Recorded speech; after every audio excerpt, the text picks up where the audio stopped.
Cuenta la historia, voy a contarles un poquito de historia por allí. Cuenta la historia que en cierto lugar se iba a presentar un concierto donde iba a tocar un violinista, muy famoso violinista por su, ¿cómo se llama eso, hermana? Su habilidad. Ellos saben que son los músicos, ¿no? Su habilidad para tocar el violín. Y además de eso, pues decían que venía con un violín súper excelente, un violín de lo mejor que había en el mundo. Y bueno, fue mucha gente a oírle tocar a ese violinista y la gente encantada y aplaudía a este violinista por la forma como él tocaba ese instrumento de una forma muy fascinante.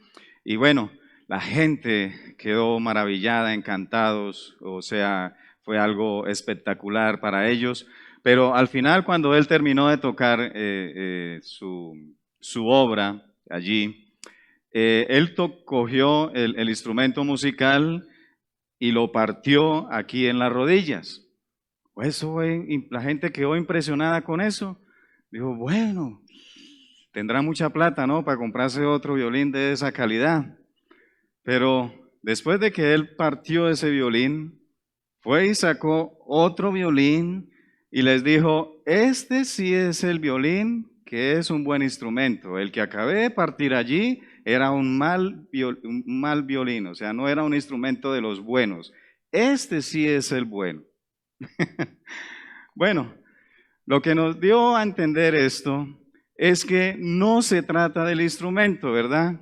No se trata, como decir aquí, el piano o el tambor la guitarra, los instrumentos que se tocan aquí. Se trata es de quien está detrás de ese instrumento. Amén. La semana pasada, el domingo, estuvimos viendo acerca de la oración de Abacú. Y bueno, vimos allí que Abacú llevaba mucho tiempo orándole al Señor porque hiciera una obra en el pueblo de Judá, que está habiendo mucha maldad. Y él le preguntaba a Dios, Señor, ¿usted por qué no oye? Estoy hace tiempo rogando, suplicándote. Y es interesante que Abacú le pregunta a Dios, ¿por qué le permite a él ver iniquidad, le permite ver maldad, violencia delante de él todos los días? Abacú estaba muy incómodo con la situación que estaba sucediendo allí en el pueblo de Judá. Y bueno, no es para menos, porque la maldad trae incomodidad, ¿verdad? La maldad trae tristeza, trae dolor. Muchas personas pierden esperanza. Y el contexto de todo esto es que Israel era un pueblo que Dios había tomado de entre todas las naciones del mundo como un instrumento para Él, para su gloria, para que el resto del mundo le conociera a Él a través del pueblo de Israel. Y hoy vamos a ver la respuesta de Dios. Esa respuesta de Dios causa asombro y además de eso, Dios le dice a Abacú, ve. Y él estaba cansado de mirar. Él ya no quería ver maldad. Le estaba diciendo a Dios, Señor, haz una obra, acaba con esta maldad. Pero Dios le dice a Abacú, ve, y lo invita a observar detenidamente cuál es ese instrumento que Dios va a usar y de dónde, el lugar donde Él va a tomar ese instrumento. Vayamos allí a Habacuc capítulo 1, versículos del 5 al 11. Habacuc capítulo 1, versículos del 5 al 11. Dice ahí de la siguiente manera: mirad entre las naciones y ved, y asombraos, porque haré una obra en vuestros días que aun cuando se os contare, no la creeréis. Porque he aquí, yo levanto a los caldeos, nación cruel y presurosa, que camina por la anchura de la tierra para poseer las moradas ajenas. Formidable es y terrible. De ella misma procede su justicia y su dignidad. Sus caballos serán más ligeros que leopardos, y más feroces que lobos nocturnos. Y sus jinetes se multiplicarán, vendrán de lejos sus jinetes y volarán como águilas que se apresuran a devorar. Toda ella vendrá a la presa, el terror va delante de ella y recogerá cautivos como arena. Escarnecerá a los reyes y de los príncipes hará burla, se reirá de toda fortaleza y levantará terraplén y la tomará. Luego pasará como el huracán y ofenderá atribuyendo su fuerza a su Dios. Oremos. Padre, yo quiero pedirte, Señor, que seas tú hablando a nuestras vidas, que tu Espíritu Santo sea usando tu palabra, Señor. Padre, ayúdame.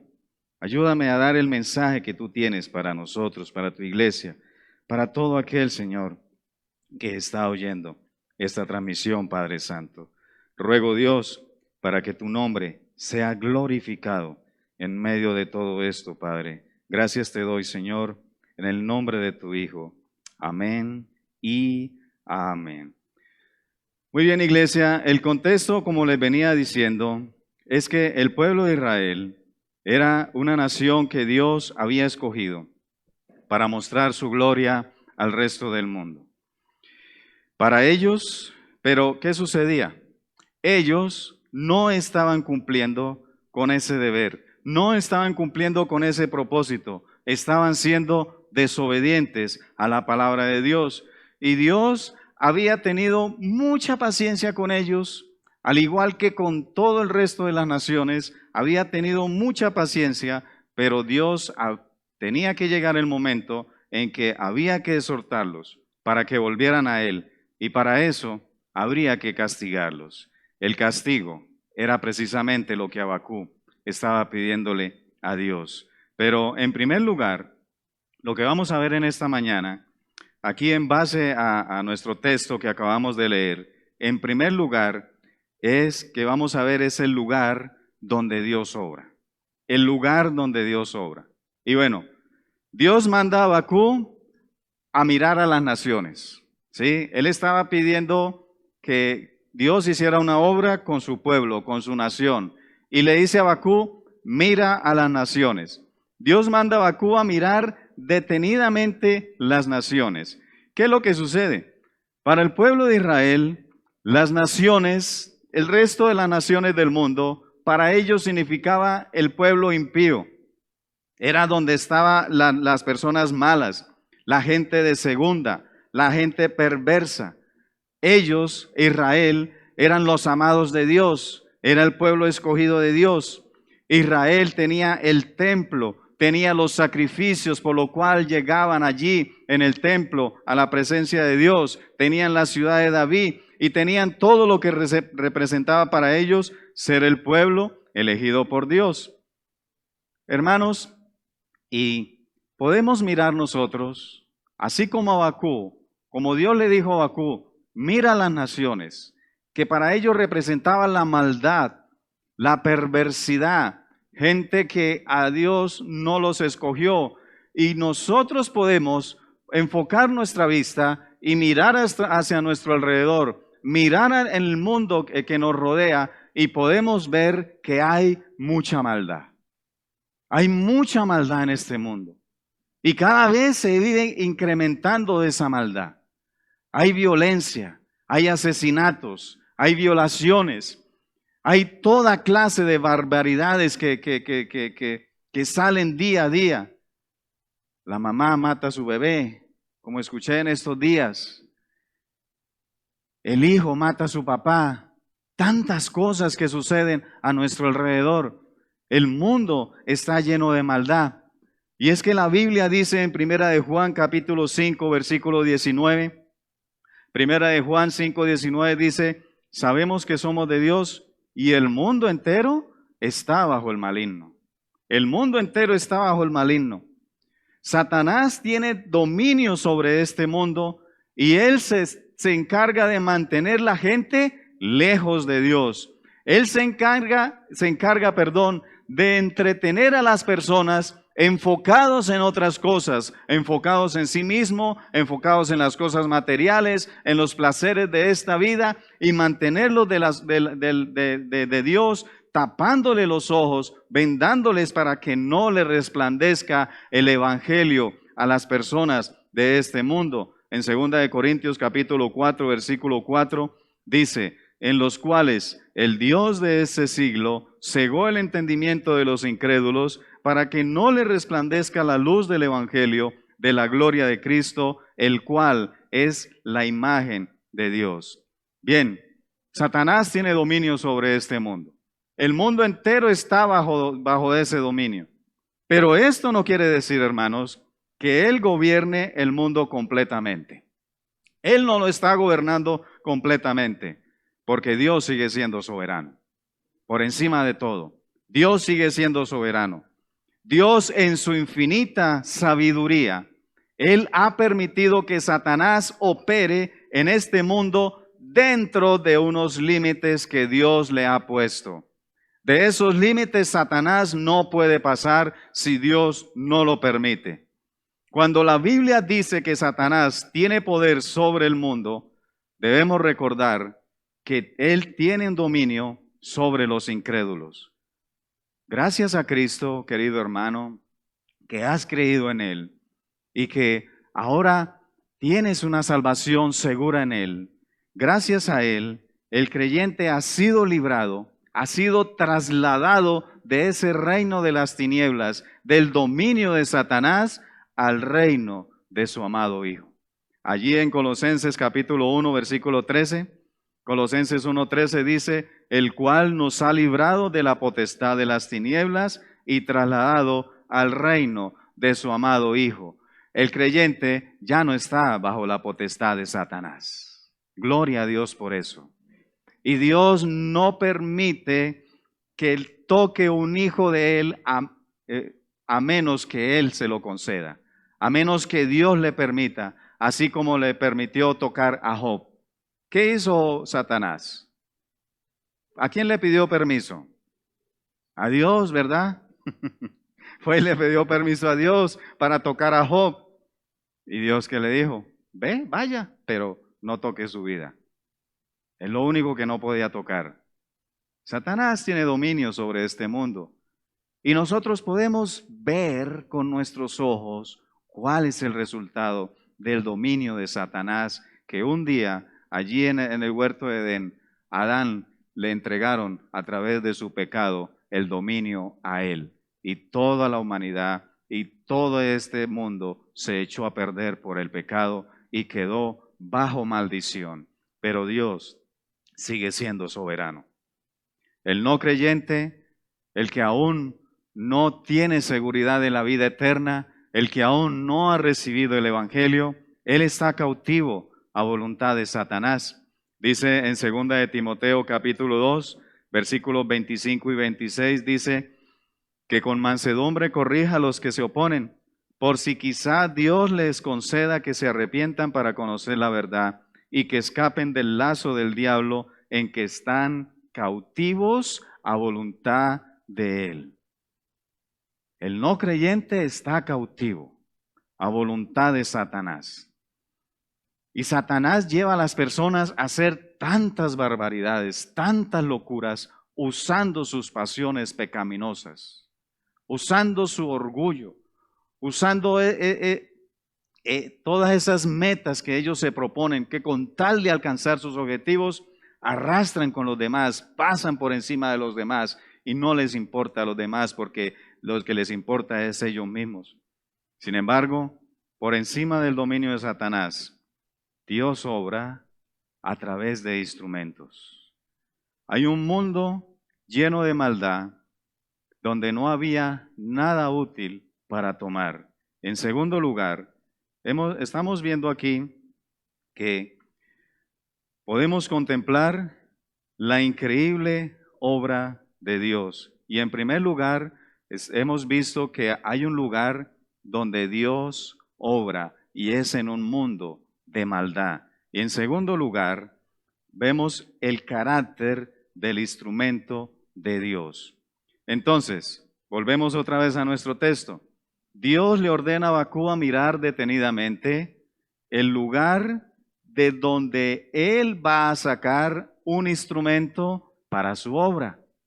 del mundo, de lo que para ellos significaba el mundo malvado. Allí los impíos, de allí Dios iba a tomar un instrumento para él usarlo. Y bueno, cualquier persona cuando va quizás a un almacén o más específicamente allí al mercado de segunda, no sé si ustedes han ido, yo he ido, no sé si ustedes han ido a ese lugar a comprar cosas de segunda, ¿sí? A veces no alcanza, entonces, y sí, uno vaya pues buscando algo que a uno le sirva, ¿verdad? Quizás un repuesto que todavía esté bueno, ¿sí? Y uno se puede economizar algo ahí. Pero ¿qué va uno a hacer? A buscar algo que esté bueno. No a buscar algo que no sirva, ¿verdad? Algo dañado, algo que ya simplemente es para chatarra. Cualquier persona va a un lugar a eso, es a buscar algo que le sirva, no a comprar algo que no le sirva. Pero Dios toma lo que no sirve, lo más malvado, lo más dañado de este mundo, para usarlo como un instrumento para Él.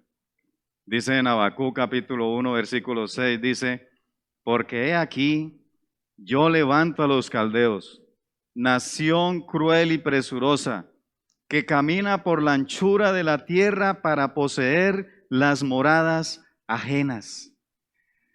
Dios toma una nación cruel y presurosa, le dice a Habacuc, mira, ved y asombraos, porque haré una obra que ni aun si se la contare no la vas a creer. Yo voy a levantar a los caldeos, esa nación violenta, cruel y presurosa. Y es que no era para menos, porque el carácter de los caldeos, aquí nosotros lo vemos, la descripción completa en nuestro pasaje de hoy. ¿Cómo eran ellos? Y es que era una nación cruel y presurosa, dice el versículo 6. Quiere decir una nación feroz, dominada por sus impulsos violentos. Ellos cometerían cualquier acción terrible sin pensarlo dos veces. Eso es lo que significa. No se pondrían a pensar, bueno, ¿será que lo hago? ¿Será que no lo hago? No, se le vino a la mente y vamos a hacerlo de una. Así era esta nación. También en el versículo 7 dice allí que era una nación arrogante. En el versículo 7 dice, formidable es y terrible. De ella misma procede su justicia y su dignidad. De ella misma procede su justicia y su dignidad. Ellos no tenían otra ley aparte que sí mismo. No tenían más ley sino la de sí mismo. Eso es cruel. No sé ustedes, yo tuve la experiencia de estar pagando allí en la cárcel una condena, pero allí en el patio, la ley que rige es la ley de sí mismo, la ley de los presos. No es la ley ni siquiera del INPE, ni siquiera la ley de los gobiernos. Es la ley de los presos la que rige allí dentro. Y así nomás se encuentran en algunos sectores de nuestra ciudad, en algunos barrios populares, donde la gente se levanta con esta actitud, donde todo se rige es bajo su ley. Y tienen un odio contra el gobierno, tienen un odio contra los policías, con todo lo que se trate de las leyes, porque ellos mismos quieren ser su ley. Dice también en el versículo 8 que era una nación de acción bélica. Versículo 8 dice, sus caballos serán más ligeros que leopardos y más feroces que lobos nocturnos, y sus jinetes se multiplicarán. Vendrán de lejos sus jinetes y volarán como águilas que se apresuran a devorar. Esta nación eran conocidos como veloces, como leopardos que acechan la presa de una forma velozmente. Saben que el leopardo es el felino más ágil, ¿verdad? No tengo los datos de los kilómetros que alcanza a correr en esa acción de ir a cuando se lanza su presa, pero es el felino más rápido que hay en la naturaleza. Estos eran conocidos por su velocidad, acechando su presa con fuerza, se lanzaban a capturar la presa viva. En el versículo 9 dice allí que era una nación de conquistas. Dice, toda ella vendrá a la presa. El terror va delante de ella y recogerá cautivos como arena. El terror va delante de ella. Su conquista era tan rápida y ávida que parecía literalmente tragarse o sorberse el territorio donde ellos llegaban. Es increíble la descripción que hace la Biblia de esta nación. Sus conquistas eran así. Y en el versículo 10 dicen que era una nación invencible.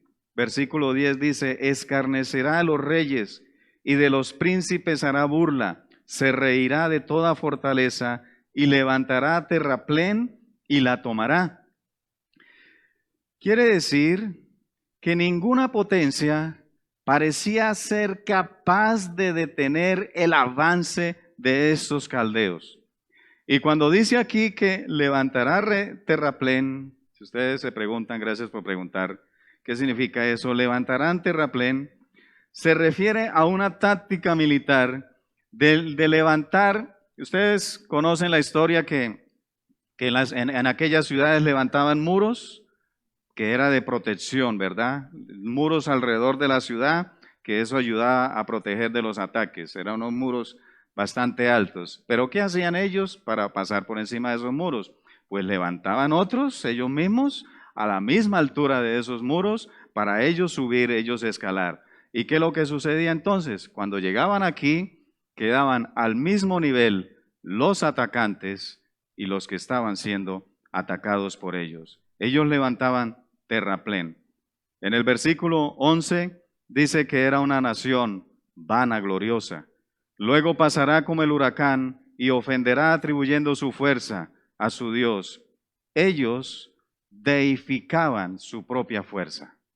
Su fuerza era su Dios, su propio Dios. Ellos mismos eran dioses para sí. Esta nación tenía su propio interés y tenía su propósito. Alejados de Dios, no querían nada de Dios, ellos mismos eran sus dioses. Las acciones de esta nación tenían como fin su propio placer y el aumentar su fuerza y dominio. Sin embargo, iglesia, Dios es Señor de todo. Y Él toma hombres y mujeres que tienen otros fines y que atribuyen su fuerza a otras fuentes para Él tomarlos y llevar a cabo sus propios propósitos en la historia. Es increíble esto, ¿verdad? A pesar de esto, toda persona es responsable de sus propias acciones. Todos nosotros somos responsables de las malas acciones que hacemos. Pero Dios usa a las personas de acuerdo a estas acciones para sus propios propósitos. Ahí tenemos el ejemplo de Judas. Judas fue una persona que entregó a Jesús, traicionó a Jesús, y Dios es soberano, y Él usa la maldad de los hombres para sus propios propósitos. Entonces, ¿por qué va a condenar? Se preguntan algunos. ¿Por qué Dios condena si sabe que nosotros íbamos a hacer algo malo y además de eso Dios lo va a usar para sus propios propósitos? Quizás dirá Judas allí en el día del juicio, hará este reclamo. ¿Por qué me vas a juzgar? Pero si Judas no hubiera traicionado a Jesús y lo hubiera entregado, entonces Jesús no había sido muerto y no hubiera habido redención por nuestros pecados, ¿verdad? Esa es la lógica. Entonces al final hizo un bien, al final sirvió de instrumento para Dios, sirvió de instrumento para entregar a Jesús y así Jesús fue muerto y ahora nosotros podemos ser salvos a través de su muerte, ¿verdad? Sin embargo, Dios sabía de antemano que Judas iba a ser rebelde. Él lo sabía de antemano. Dios no lo obligó ni tampoco lo empujó a hacer eso. Dios sabía de antemano que Judas iba a ser rebelde y que nunca iba a creer en Jesús, a pesar de que él fue uno de los 12 y que tuvo todas las oportunidades para creer en Jesús como su Salvador. Pero Dios usó estas acciones para el propósito de entregar a Jesús por nosotros. Lo usó para eso, para entregarlo a los soldados. Y luego usó a los soldados de Roma para que estos soldados llevaran a cabo la ejecución, la muerte de Jesús. Y así, a través de su muerte, nosotros podemos llegar a ser salvos, perdonados de nuestros pecados. Contemplar la increíble obra de Dios. Podemos ver la obra tan grande y tan maravillosa que Dios hizo a través de Jesucristo y usando algunos instrumentos a su alrededor. Dios sigue siendo justo y Él sigue siendo bueno. El mundo es injusto y el mundo es malvado.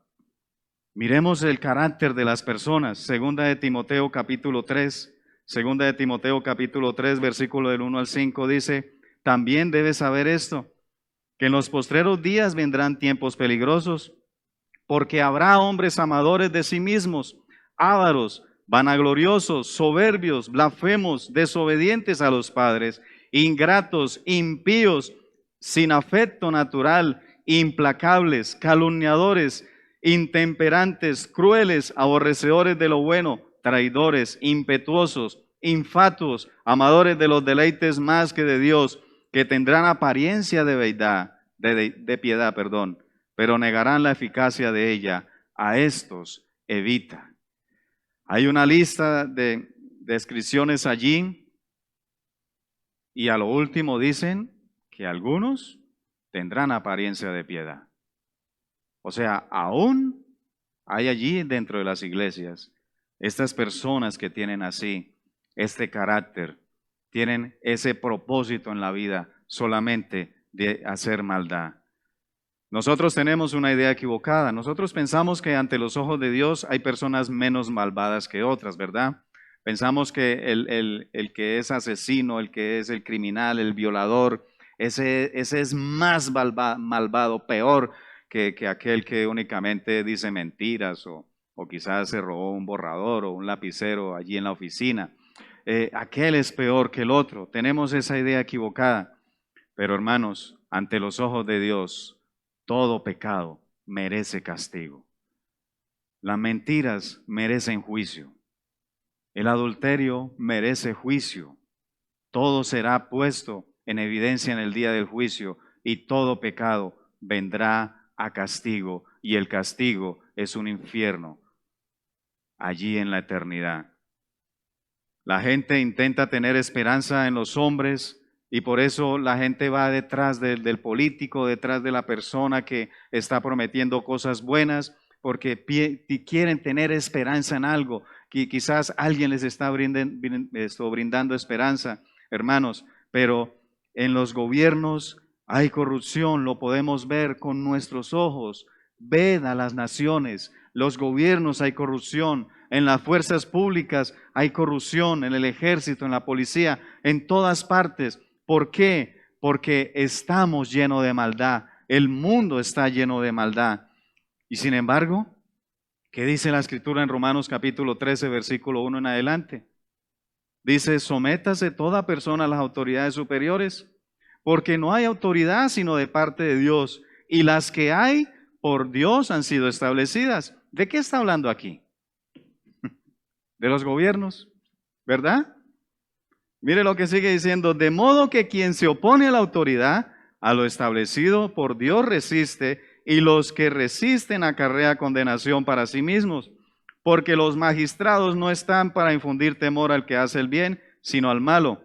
¿Quieres pues no temer a la autoridad? Haz lo bueno y tendrás alabanza de ella, porque es servidor de Dios para tu bien. Pero si hace lo malo, teme, porque no en vano lleva la espada, pues es, ¿qué? Es servidor de Dios, vengador para castigar al que hace lo malo. Wow. Aquello que tanto la gente odia y hoy en día se está incrementando, ¿verdad? Odio contra la policía, odio contra las fuerzas públicas, ¿verdad? Y bueno, es cierto, Allí también en sus corazones hay maldad en ellos, como en todos nosotros hay maldad. Pero esos son instrumentos de Dios para mantener un orden en la sociedad. Si nosotros miramos a nuestro alrededor, miramos hacia las naciones, miramos donde Dios puede tomar un instrumento que sea perfecto, bueno, para Él usarlo, no hay un instrumento en este mundo de maldad. Todos hemos sido malvados. En Romanos capítulo 3, versículo 9 al 12 dice, ¿qué pues? ¿Somos nosotros mejores que ellos? Decía Pablo, refiriéndose a ellos como israelitas y los gentiles, diciendo, ¿somos nosotros mejores que ellos? En ninguna manera. Porque ya hemos acusado tanto a judíos como a gentiles que todos están bajo pecado. Como está escrito, no hay justo ni aun uno, no hay quien entienda, no hay quien busque a Dios, todos se desviaron, aún se hicieron inútiles, no hay quien haga lo bueno, no hay ni siquiera uno. Y esta palabra inútil que está ahí significa en el griego ser perverso, indigno, depravado. Así estamos calificados todos. No hay ni siquiera uno. Pero a pesar de eso, Dios es soberano en escogernos sus instrumentos. Nosotros simplemente elegimos qué clase de instrumento queremos ser en las manos de Él. Y Él nos usa para su gloria. Es para su gloria, hermanos.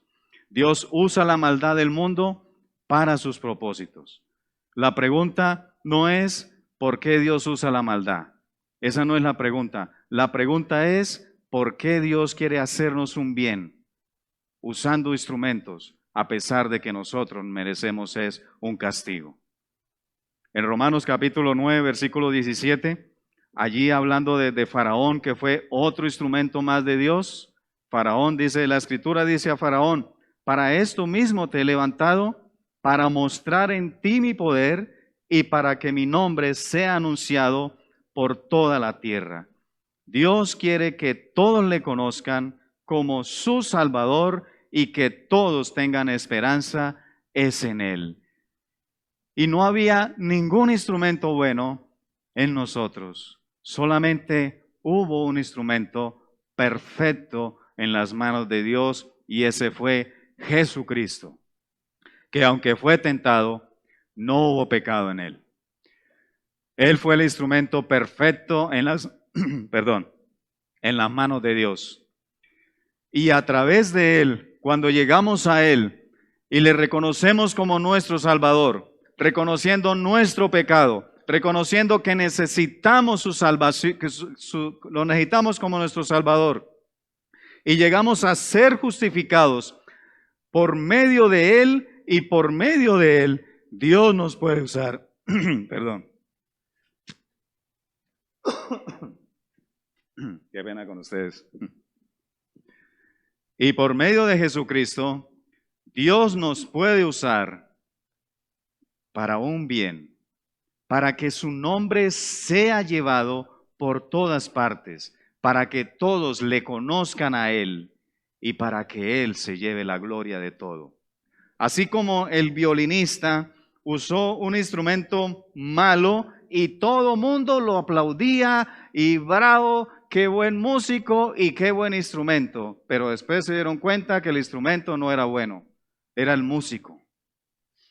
Dios es el quien se lleva toda la gloria.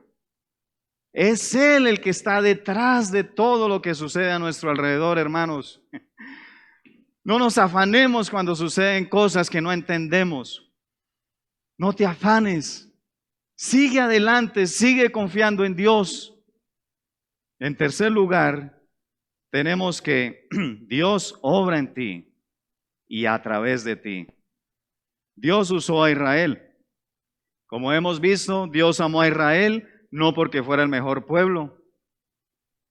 Todo lo contrario, Israel era el más pequeño, era el más insignificante de todos. Simplemente Dios amó y escogió un pueblo pecador. Dios había apartado a Israel para su propósito especial y para un uso especial. En Deuteronomio capítulo 7, versículo del 7 al 8, dice, hablando del pueblo de Israel, dice, no por ser vosotros más que todos los pueblos, os ha querido Jehová y os ha escogido, pues vosotros eras el más insignificante de todos los pueblos, sino por cuanto Jehová os amó y quiso guardar el juramento que juró a vuestros padres, os ha sacado Jehová con mano poderosa y os ha rescatado de servidumbre de la mano de Faraón, rey de Egipto. Dios escogió un pueblo para así mostrar su misericordia para con ellos y para mostrar por ellos su gloria y su bondad.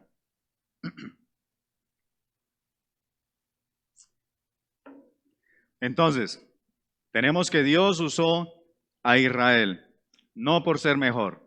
Al contrario, era el más significante y el pueblo más pequeño. Dios usó a Habacuc, a este profeta, a este es el cual lleva el nombre de este libro.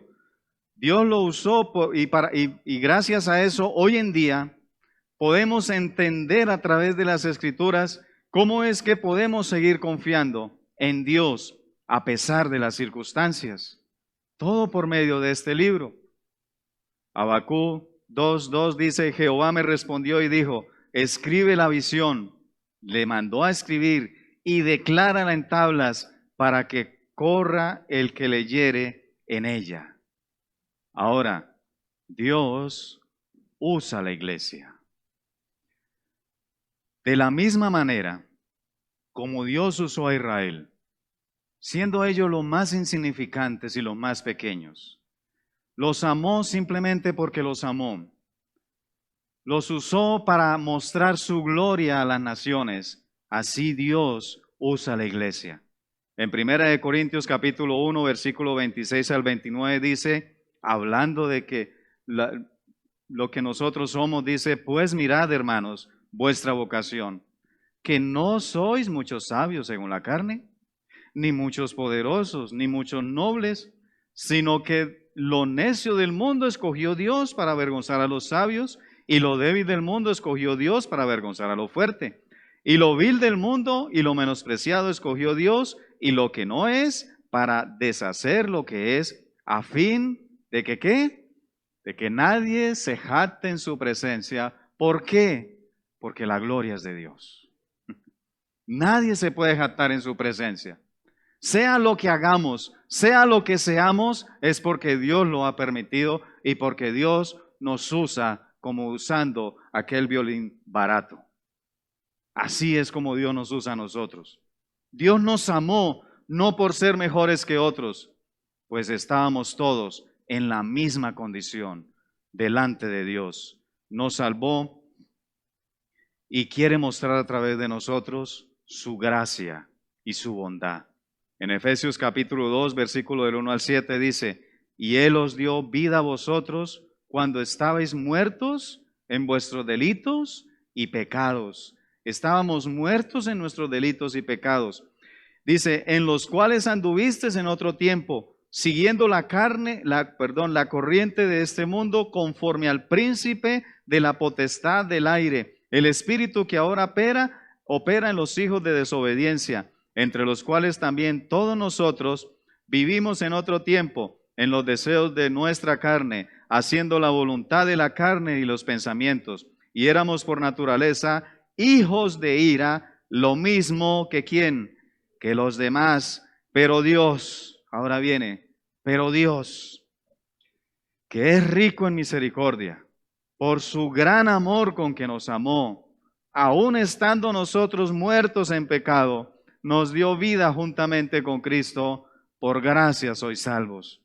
Y juntamente con Él nos resucitó, y asimismo nos hizo sentar en lugares celestiales con Cristo Jesús. ¿Para qué?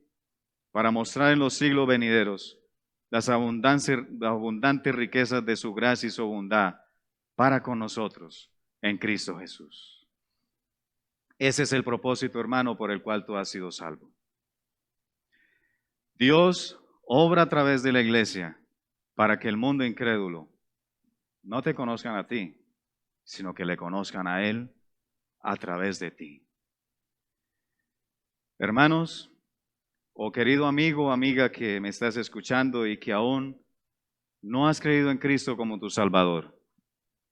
Hay dos clases de instrumento delante de Dios. Aquellos que son usados para traerle un bien a los demás, para que su evangelio corra como es la iglesia. Pero hay otros que son usados como esta nación de los caldeos, que son usados por su maldad para castigar a los demás. Pero al final de cuentas, los caldeos serán destruidos. Dios los iba a juzgar también. Asimismo será con todas aquellas personas que resisten creer en Jesucristo como su Salvador. Al final serán castigados. Yo le invito para que no sigas en ese rumbo, sino que ven a Cristo, cree en Él, porque Él te ha mirado para salvarte. Entonces, hermanos, debemos mirar cómo está la iglesia. ¿Cómo estamos nosotros, queridos hermanos? ¿Estamos siendo desobedientes a la palabra de Dios? ¿Estamos siendo rebeldes a pesar de que ya has creído en Cristo, a pesar de que ya eres hijo de Dios? Así como la nación de Judá, que había sido el pueblo escogido de Él, y estaban siendo desobedientes, practicando las mismas maldades que las naciones de afuera. Si es así, Dios va a tener que aplicar disciplina. En Hebreos capítulo 12, versículo del 6 al 8, allí nos dice, porque el Señor al que ama, disciplina, y azota a todo el que recibe por hijo. Si soportáis la disciplina, Dios os trata como a hijos, porque ¿qué hijo es aquel a quien el Padre no disciplina? Pero si se os deja sin disciplina, de cual todos han sido participantes, entonces sois bastardos y no hijos. Hermanos, si realmente eres hijo de Dios, Dios obrará en ti con corrección. Obrará en ti para corregirte, para arreglar lo que aún falta por arreglar, para enderezar tus pasos, y también obra a través de ti para anunciar su nombre a los demás, para que los demás conozcan a Dios a través de ti. Todo lo que somos y lo que hacemos es porque Dios lo permite. Como conclusión, hermanos, la maldad del mundo, lo que sucede a nuestro alrededor, tantas cosas horribles, no significa que Dios esté cruzado de brazos sin hacer nada. Él no está así.